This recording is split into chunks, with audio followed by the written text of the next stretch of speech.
I can't or I choose not to. Written and read by Brother Jerry Valenti. At the dinner at the home of one of the chief Pharisees, Jesus has already shared a couple of points of instruction regarding proper service to God, in which he used formal dinners as examples to drive home the points. He encouraged humility by telling the people not to exalt themselves by trying to grab the most important seats at a formal dinner. He encouraged true service to mankind by suggesting inviting the poor to formal dinners.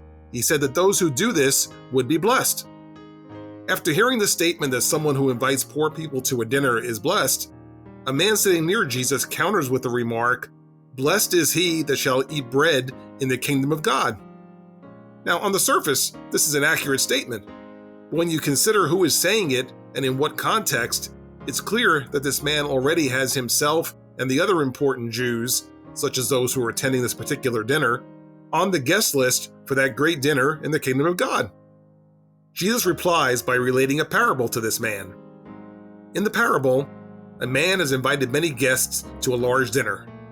When the time arrives for the dinner to take place, he sends his servant out to let the expected guests know that it's time to come to the dinner. However, one by one, the expected guests make excuses for not coming. One has bought land, one has bought oxen, and one has gotten married. The host is angry when he hears these excuses. He sends his servant out to invite poor people to come to the dinner instead. And when there's still additional room, he instructs his servant to bring in anybody he can convince to come to the dinner. He concludes by saying that none of the original invited guests will be taking part in this dinner. In this parable, the host is God, and he's inviting people to look to Christ and thereby accept the invitation to the great banquet in the kingdom of God.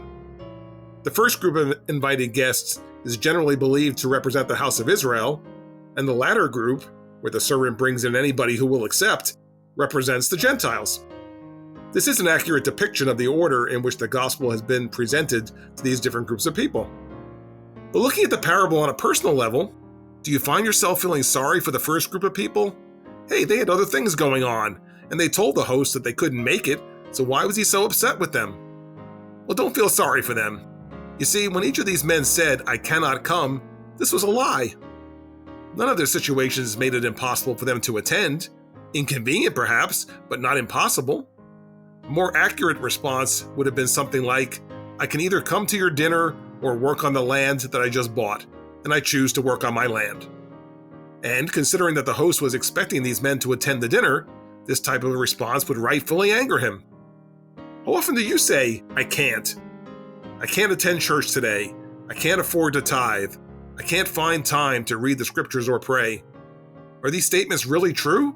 Or is there some personal choice involved? Let's use church attendance as an example.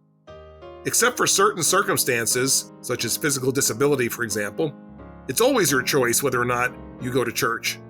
This is not to say that there aren't some situations that may arise where the right choice is to not attend church on a given Sunday, but even then, it's still a choice that you make. Recognizing this is very liberating. The enemy wants you to believe the "I can't" lie. He wants you to believe that you have valid excuses for not going to church, tithing, reading the scriptures, praying, etc. When you realize that you're the one choosing to not do these things, usually by making other choices that preclude them, it should then be apparent that you can make some different choices and start doing those things that you would like to be doing as a servant of God. Continuing with the church attendance example, I could say that I can't attend church because I have to work on Sunday.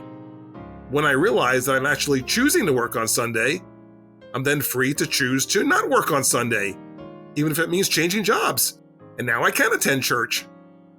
The same logic applies to the other activities listed above. It's your choice how you use your money and how you spend your time. Make different choices, and suddenly more things associated with serving God become possible. So don't fall into the trap that the men in the parable did, thinking that they had no choice but to refuse the Lord's invitation because of the things they were involved with. Recognize that you always have the option of doing what the Lord wants you to do. You just may need to say no to other things that are trying to ensnare you, or at least relegate them to their proper place, second to the things of God.